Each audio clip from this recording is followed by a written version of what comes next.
हम तो सबके साथ अच्छे रिश्ते बनाना चाहते हैं, लेकिन रिश्तों के साथ साथ हमें ये देखना है कि बहुजन समाज का हित किधर है। तो जहां बहुजन समाज का हित नहीं है तो रिश्ते मेरे लिए कोई मायने नहीं रखते हैं। देखिए, महाराष्ट्र मैं रिश्तों से ज्यादा महत्व देती हूँ बहुजन समाज के इंटरेस्ट को। ये भी देखना है कि आपको बीजेपी से बदला लेना है। नहीं, बीजेपी से तो मैं आपको बताना चाहती हूँ। एक बार आप पहले मेरी बात सुन लो। पहले आप मेरी पहले अच्छा, इसका सवाल का जवाब दे। अरे बहुत मजेदार जवाब दूंगी, सुनो तो भैया। बीजेपी से हमने बदला ले लिया जब मैंने पिछले साल 25 अगस्त को मुख्यमंत्री की कुर्सी से इस्तीफा दिया और उसके बाद बीजेपी ने बदले की भावना से सेंटर में तो सरकारी मशीनरी का दुरुपयोग करके, सीबीआई का दुरुपयोग करके और जुडिशरी का सहारा लेकर ताज प्रकरण मामले में जो मुझे फर्जी फंसाया, तो उत्तर प्रदेश ही नहीं पूरे देश के जो बहुजन समाज के लोगों ने तो ये फैसला ले लिया था कि ऐसे भारतीय जनता पार्टी को हम अब सत्ता में नहीं आने देंगे। तो बीएसपी ने कहीं नहीं करके दिखाया। अब तो हिसाब उन्होंने आपको सत्ता से हटाया और आपने उनको हटाया हिसाब बराबर। स्टेट में हमने हटाया नहीं, उधर तो मैंने खुद इस्तीफा दिया है।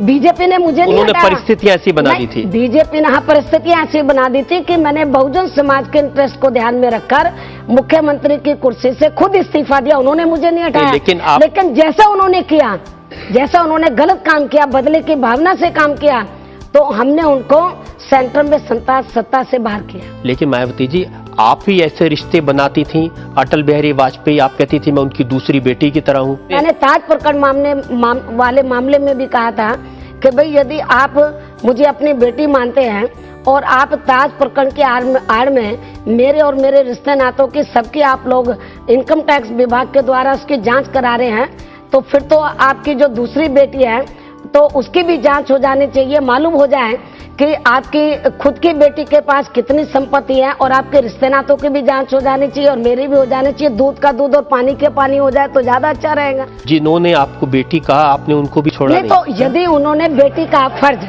यदि श्री अटल बिहारी वाजपेयी जी ने बेटी का फर्ज सही निभाया होता तो मैं उनके साथ ऐसा नहीं करती। जैसे को तैसा मैंने जवाब दिया। बीजेपी में कौन नहीं जानता कि उसमें दो लॉबी चलती हैं, एक श्री अटल बिहारी वाजपेयी जी की लॉबी और श्री एल.के. आडवाणी जी की लॉबी है। अब ये बता दीजिए कौन सी लॉबी आपके साथ थी, कौन सी खिलाफ थी? अब वो दोनों लॉबी ये चाहती थी कि बहन जी हमारे नजदीक आए। ओह, अच्छा। मैं किसी के नजदीक नहीं जाना चाहती थी, तो इसलिए उनको लगा कि भाई ये लड़की किसी भी लॉबी में नहीं आएगी, तो शायद हम जिस नजरिए से हमने या जो सोचकर हमने मायावती को 5 साल के लिए मुख्यमंत्री बनाया था, तो उनको लग नहीं रहा था कि वो इससे मायावती से ऑल इंडिया लेवल पे बहुत बड़ा फायदा ले लेंगे। साफ साफ कह दिया था कि हम इस तरफ आ जाइए या उस तरफ रह जाइए। नहीं, वो तो दोनों तरफ से खींचते थे ना। जैसे अटल बिहारी वाजपेयी सोचते थे कि भाई ये हमारी लॉबी में रहे, श्री एल.के. आडवाणी जी सोचते थे हमारी लॉबी में रहे। मैं क्यों किसी की लॉबी में रहूं? मैं बहुजन समाज पार्टी एक इंडिपेंडेंट पार्टी है, नेशनल लेवल की पार्टी है। हमारी पार्टी का एक अपना रुतबा है, हमारा एक अपना स्टेटस है, तो हम उनके चक्कर में क्यों पड़े? लॉबी है तो अच्छा है, आपस में अभी तो 2 लॉबी बन रही हैं, यदि 5-6 बन जाए तो बहुजन समाज पार्टी के इंटरेस्ट में है ना। जितनी ज्यादा लॉबी होंगी, जितने ज्यादा उनमें गुट होंगे, ग्रुपिज्म होंगे, तो ज्यादा झगड़ा होगा, उससे फायदा बीएसपी को ही होगा ना। हम तो चाहते खूब लॉबी बने उनमें। मायावती जी, ये लॉबीज और झगड़े तो बीएसपी में भी होते हैं। बहुत सारे ऐसे लीडर हैं, एक फूल सिंह बरैया मध्य प्रदेश में जिन्होंने पार्टी को खड़ी की थी, वो पार्टी छोड़ करके चले गए। अरे आप किसकी बात कर रहे हैं? तो जो भी बीएसपी को छोड़कर गया अकेला गया है, बहुजन समाज उसके साथ नहीं गया है। मायावती जी, इनमें ऐसे भी लोग थे, जैसे एक मैंने बरैया का नाम लिया, इसी तरह से राशिद अल्वी हैं। जब आपके ऊपर सीबीआई की रेड हो रही थी, वो आपकी डिफेंस में खड़े थे। पार्लियामेंट में सबसे ज्यादा आपके लिए वो लड़ते थे। जब तक वो पार्टी में उनकी नैतिक जिम्मेदारी बनती थी, वो उन्होंने निभाया। जिसको मायावती चाहे वो पार्टी में रहेगा, नहीं तो नहीं रहेगा। जिसको बहुजन समाज चाहेगा, जिसको मायावती, आप बिल्कुल गलत बोल रहे हैं। जब पार्टी पर सिर्फ आपका कंट्रोल है, एक छत्र राज है और किसी की नहीं। मेरा कंट्रोल है तो तभी, मेरा कंट्रोल केवल एक डिसिप्लिन को मेंटेन रखने के लिए है। पार्टी में एक डिसिप्लिन है पार्टी का, तो तभी तो ये पार्टी आगे बढ़ रही है। देखिए, मैं आपको एक उदाहरण देकर के बताता हूं। उत्तर प्रदेश, जहां सबसे ज्यादा ताकत है आपकी पार्टी की, 5 साल में 6 अध्यक्ष बदल दिया आपने। राज बहादुर, सुनीलाल पटेल, फिर जंग बहादुर पटेल, भगवत पाल, बरखूराम वर्मा, दयाराम वर्मा, हर थोड़े दिन में। इनको हमने कोई बदला नहीं है, ये लोग खुद बहुजन समाज पार्टी को छोड़कर गए, हमने हटाया नहीं। या आपने ऐसी स्थितियां बना दी कि छोड़ करके चले जाए? मैंने ऐसी कोई स्थिति नहीं बनाई, लेकिन जब इनको दूसरी पार्टियों से कुछ माल पानी खाने के लिए मिला, उनको लगा कि भी बीएसपी में नहीं मिलने वाला। बहुजन समाज को जब हम तैयार कर रहे हैं, लोग आ रहे हैं बीएसपी में तेजी से, तो लोगों को हमको समझने में थोड़ा समय लगता है। हम उनको जब बढ़ावा दे देते हैं तो कुछ लोग उसमें गलत निकल जाते हैं, जब गलत निकल जाते चले जाते तो क्या फर्क पड़ता है? मायावती जी, ऐसे लोग जो शुरू में जब आपने बामसेफ की बात की, DS4 की बात की, उस समय से दो नाम ऐसे हैं, राम समूज और तेजेंद्र सिंह झल्ली, उस समय से आप बताओ, कहीं ये नजर आ रहे हैं आपको? क्या गड़े मुर्दों की बात कर रहे हैं, कहीं नजर आ रहे हैं? आपने ऐसी सफाई कर दी कि वो नजर आ ही नहीं सकते हैं। नहीं तो इसका मतलब ये है कि बहुजन जो उन्होंने फैसला लिया वो गलत लिया, तभी तो उनके साथ कोई गया नहीं। बहुजन समाज मायावती के साथ है, कि आपने तो खुद इस बात को स्वीकार कर लिया। मैं तो कह रहा हूँ ये तो निश्चित है, बहुजन समाज पार्टी में वो रह सकता है जो उसको मायावती चाहेंगी। नहीं तो बहुजन समाज इतना बेवकूफ समाज नहीं है, वो ये देखता है कि कौन आदमी अच्छा कौन आदमी गलत है। लेकिन तो वो उनको मालूम है कि जो हमारी नेता है तो वो हमारे हितों का ध्यान रखती है, तो जो लोग बीएसपी को छोड़कर गए वो जरूर किसी न किसी के हाथों में खेल रहे हैं, तो वो उनके साथ नहीं जाते। वो मायावती जी, चलिए अब उनकी बात छोड़ देता हूँ। जिनसे आप रिश्ते बनाती हैं, लालजी टंडन है, हर बार आप उनको राखी बांधने जाती थी और आपने फिर कह दिया ये तो लालजी टंडन ही लालची टंडन है। अब भाई बहन का जो रिश्ता होता है पवित्र होता है, यदि उसकी आड़ में श्री लालजी टंडन या और दूसरे बीजेपी के नेता कोई राजनीति खेलना चाहें तो वो तो मैं नहीं करने दूंगी। तो इस बार राखी बांधने नहीं गई आप? अभी मैं कभी किसी के घर पे राखी बांधने नहीं जाती हूँ। यदि कोई मेरे घर पर राखी बंधवाने के लिए आ जाता है तो उसको मानवता इंसानियत के नाते हैं, तो मैं उसको घर से धक्का दे के बाहर नहीं निकाल सकती। कोई आता राखी बंधवाने के लिए, मैं आदर सम्मान से राखी बांधती हूँ। आप भी मेरे घर आ जाएंगे, आपको भी बांध दूंगी। आपकी अदालत में आज सवालात और इल्जामात के घेरे में हैं बहुजन समाज पार्टी के नेता मायावती। आप मेरे रहन सहन के बारे में मत बोलो, आप ये बोलो कि मायावती ने इस देश के अंदर तो जो अपर कास्ट के लोग थे, तो जिनमें गैर बराबरी वाली भावना कूट कूट कर जिनमें भरी हुई थी, तो मैंने उनमें मानवता और इंसानियत पैदा की और उनको बताया कि गैर बराबरी वाली जो भावना है वो गैर बराबरी वाली बात वो सही नहीं है। तो मैंने बहुजन समाज को तो तैयार किया, लेकिन इस देश के अंदर जो अपर कास्ट के लोग हैं, तो जो उनकी मनुवादी मानसिकता थी उसको मैंने बदल दिया। जो मैंने देश और सर्व समाज के हित में बड़ा काम किया, आप उसकी सराहना करो। मनुवादी मानवता, आप मेरे हेयर स्टाइल, मेरे पहनावे की बात कर रहे हैं, तो अब नहीं, अब तो बहुत मानवता की आपने बात सिखाने के लिए अपना जन्मदिन ऐसे बनाया जैसे मुगले आजम का सेट लगा हुआ। आपको जो बहुजन समाज के लोग हैं, बहुजन समाज के लोगों की पॉपुलेशन 100 में से 85 है। बहुजन समाज के लोग ये देखते हैं कि जब दूसरी पार्टी के लोग अपने नेताओं को आदर सम्मान देते हैं, तो बहुजन समाज के लोग सोचते हैं कि हम किसी से पीछे नहीं है, हम अपने नेता को आदर सम्मान देंगे। तो मेरा जो जन्मदिन जो मनाया जाता है, तो वो बहुजन समाज के लोग आदर सम्मान के साथ जन्मदिन मनाते, कैसे मनाते हैं और वो किस तरीके से मनाते, मैं उनकी भावनाओं को कोई ठेस नहीं पहुंचाना चाहती। ये वो लोग बनाते हैं या आप ऑर्गेनाइज करती हैं? 51 किलो का केक, 10,000 लड्डू, 60 क्विंटल फूल मालाएं। मालूम है किसकी बात कर रहे हैं? या विरोधी लोगों की बात कर रहे हैं? ये जो आप जो बोल रहे हैं कि जो विरोधी पार्टियों के पास मेरे खिलाफ बोलने के लिए कुछ और तो है नहीं। जन्मदिन किस राष्ट्रीय नेता का नहीं मनाया जाता? मेरे से ज्यादा पैसा उनके जन्मदिन पे लगता है, मेरे से ज्यादा। आप 51 किलो का केक बोलते हैं, पता नहीं 100 किलो का केक बनाते हैं वो, और आप लड्डू बड़े पैमाने पर बांटते हैं। और जो दूसरी पार्टियों के नेता, तो मैं तो कम अपने जन्मदिन के मौके पर गहने डालती हूँ, वो पता नहीं अरबों के गहने डालते हैं। उनकी कोई चर्चा नहीं होती, उनकी कोई चर्चा नहीं होती। इतने बड़े बड़े डायमंड दिखाई देते हैं, आप कह रही हैं कम डालते हैं। आपको जो डायमंड, बहुजन समाज आज मेरा इस लायक बन चुका है। ये तो आपने मेरे कान में बहुत छोटे डायमंड देखे हैं, वो तो चाहता कि हमारी नेता बड़े बड़े डायमंड पहने, तो मैं बोलती हूँ नहीं, मैं चक्कर में नहीं पड़ती। बड़े बड़े डायमंड के लिए तो जो बड़ी बड़ी पार्टियां उनको मुबारक है। मैं अपने बहुजन समाज नहीं, बड़ी पार्टियों वाले तो डायमंड छुपा के रखते हैं। नहीं, तो वो तो बहुत जो छिपा कर रखते हैं, मैं समझती हूँ कि वो महाचोर लोग हैं। मेरे पास जो कुछ है वो लोगों के सामने तो है, मैं खुली किताब, तो उन लोगों को मालूम तो है कि मेरे पास है क्या। जो दूसरी पार्टियों के नेता जो बड़े बड़े डायमंड रखते हैं, जो छिपा के रखते हैं, इस किस्म के नेताओं ने तो देश का सत्यानाश किया है। लेकिन ये बताइए आते कहाँ से ये डायमंड? ये तो उनसे पूछो ना, ये मेरे को तो बहुजन समाज के लोग देते हैं। विरोधी दल वाले कहते हैं कि उनको ये बताया जाता है कि बर्थडे में इतने पैसे की गिफ्ट लेकर आना ही आना है। अब ये तो आप उनसे पूछो, जिनकी हालत बहुत ज्यादा खराब थी, छोटे छोटे मकान में रहते थे, आज वो बड़े बड़े महलों में रह रहे हैं। जब आप मुख्यमंत्री थी तो 25 करोड़ की लागत से एक फिल्म बनाने का प्रॉमिस किया गया था आपकी लाइफ के ऊपर। ये गलत बातें कहाँ से आज आप मुझसे पूछ रहे हैं अदालत के बीच में?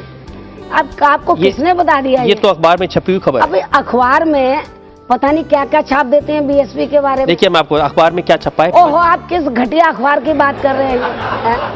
आप जो कुछ सवाल कर रहे हैं बिल्कुल गलत है। आप सवाल तो सुन लीजिए, वैसे बगैर क्या सवाल सुनो, जब उस सवाल में कुछ जान ही नहीं है सवाल में तो आपसे का मैं सुनूं नहीं, क्या? लेकिन सवाल सुन तो ले। सवाल में कहा है कि 25 करोड़ की फिल्म जिसका नाम था माया मैडम, वो बनेगी। मैं तो आपके मुंह से आज पहली बार ये नाम सुन रही हूँ। मुझे लगता है ये कहीं आपने किसी अखबार में खबर छपवा दी होगी। आज ये अदालत के बीच में सवाल पूछने के लिए। नहीं, ये बिल्कुल गलत है। ये मायावती जी 10-16 कौन से पेपरों की बात कर रहे हैं? ना, सुन ली, मैं बताता हूँ कौन सा पेपर। 16 नवंबर 2003 का टाइम्स ऑफ इंडिया अखबार है। अब मुझे लगता है आपने छपवा दी होगी। मैं कैसे मायावती को जनता की अदालत में बुलाएंगे, कुछ सवाल तो होने चाहिए पूछने के लिए। अरे 1 साल पहले छपा लेंगे क्या एडवांस में? उसमें लिखा है कि आपको मालूम है कि मायावती के जल्दी से समय देती नहीं है, 1 साल तो लगेगा उसको अदालत के बीच में लाने के लिए। इसमें तो लिखा है कि जो आपकी शक्ल है वो शबाना आदमी से मिलती है, तो शबाना आदमी रोल करने वाली थी। अरे मैं पता नहीं क्या घटिया बातें कर रहा हूँ। क्या फिल्मों की, मुझे ये, जब मैं फिल्मों के चक्कर में मैं नहीं पड़ती हूँ। मैंने पूरी जिंदगी बहुजन समाज के इंटरेस्ट के लिए लगाई है। मैं राजनीति में आई हूँ। फिल्में देखती हैं? मुझे फिल्मों को देखने के लिए कोई समय नहीं मिलता। मैं अपनी जिंदगी का एक एक मिनट बहुजन समाज की बात को आगे बढ़ाने के लिए लगाना चाहती हूँ। फिल्मों के लिए तो आप जैसे लोगों के लिए बहुत टाइम है, आप देखो वही फिल्म और लोग देख सकते हैं, मेरे पास कितना टाइम है। आप उत्तर प्रदेश के अंदर ये बताओ कि मैंने व्यक्तिगत लेवल पर मैंने क्या फायदा उठाया, एक भी एग्जाम्पल मेरे सामने रख दो तो मैं आपकी बात से सहमत हो। पहला एग्जाम्पल तो ये है कि जब आप टिकट देती हैं बहुजन समाज पार्टी का, तो उस टिकट के लिए पैसा लिया जाता है। आप बताओ कोई भी एग्जाम्पल आपके पास है या किसी ने आकर ये कहा है आपको कि मैंने पैसा लिया, और जिसने लिया तो आपको आज इस अदालत के सामने उसको पेश करना चाहिए। कहा है ये कहने के लिए तो आप पता नहीं कौन कौन सी आप बातें आप। अरे आपकी पार्टी के नेता हैं, ये राशिद दलवी का बयान है। जब राशिद दलवी में पैसे लेकर टिकट देने की प्रथा रही है। किसकी बात कर रहे हैं? पहले तो श्री राशिद दलवी से ये पूछना चाहिए कि जब उसने पिछला चुनाव बीएसपी से लड़ा और वो मेंबर पार्लियामेंट बनकर आया, तो यदि मैंने पैसा लिया था तो उसने पहले क्यों नहीं बताया कि मैंने इतना पैसा लिया? जब मैंने इस बार उसका टिकट काट दिया और उसको टिकट नहीं दिया, उसके बाद उसने मेरे ऊपर आरोप लगाया। उत्तर प्रदेश के अंदर मायावती अकेली ऐसी नेता है, मैं उत्तर प्रदेश का ही बता रही हूँ, पूरे देश का मैं आपको बता रही हूँ, कि जिसने राजनीति में आने के बाद कभी अपने माँ बाप को, कभी अपने भाई बहनों को, रिश्ते नातों को मैंने बढ़ावा नहीं दिया। किसी को ना मैंने एमपी बनाया, ना मैंने किसी को एमएलए बनाया, ना किसी को राज्यसभा में भेजा, ना किसी को विधान परिषद में भेजा। हमेशा बहुजन समाज के लोगों को भेजा।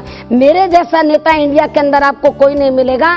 जब से मैं राजनीति में आई हूँ, मैंने बहुजन समाज के लोगों को बढ़ावा दिया, अपने रिश्ते नातों को कभी बढ़ावा नहीं दिया। इसलिए मेरे ऊपर व्यक्तिगत या परिवारवाद का इस किस्म का आरोप लगाना ये बिल्कुल गलत है। ये आपकी बात सही है कि परिवार वालों को राज्यसभा नहीं भेजा, एमएलए नहीं बनाया, टिकट नहीं दी, मंत्री नहीं बनाया, लेकिन परिवार वालों को प्रॉपर्टी बढ़ी, उनका बैंक बैलेंस बढ़ गया। क्या बात कर रहे हैं? परिवार वाले लोगों को मैं अपने से अलग रखती हूँ। मैं बिल्कुल परिवार वालों से बिल्कुल अलग रहती हूँ।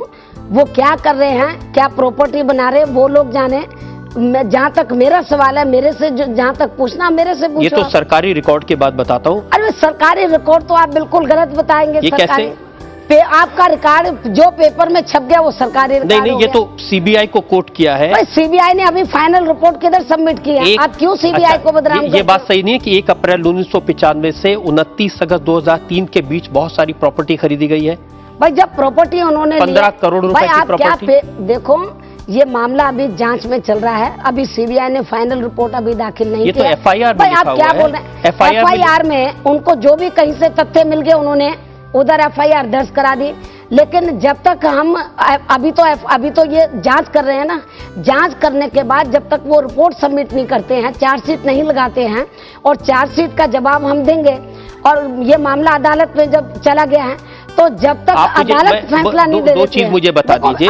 ये आप बिल्कुल गलत बोल रहे हैं। मार्च 2003 में लखनऊ में ये जो एफआईआर में ये जो प्रॉपर्टी दिखाई गई है, मैं इसके ऊपर कुछ नहीं बोलना चाहती क्योंकि मामला कोर्ट के अंदर है, सीबीआई इन्वेस्टिगेशन कर रही है, हमें जो भी जवाब देना होगा अदालत में देना होगा। ये सवाल इधर पूछना, जब ये मामला कोर्ट में चल रहा है तो ये जनता के बीच में सवाल पूछना ये कोर्ट की अवमानना होगी। ये तो अच्छा जो कोर्ट ये ठीक नहीं है क्योंकि अभी इन्वेस्टिगेशन कंप्लीट नहीं हुआ है और मामला कोर्ट के अंदर है। सीबीआई को अपनी जांच की रिपोर्ट उधर सिर्फ इतना बता दीजिए सरदार, इसका सारा जवाब हम लोग अदालत में देंगे। जो अदालत में नहीं है वो बता दीजिए।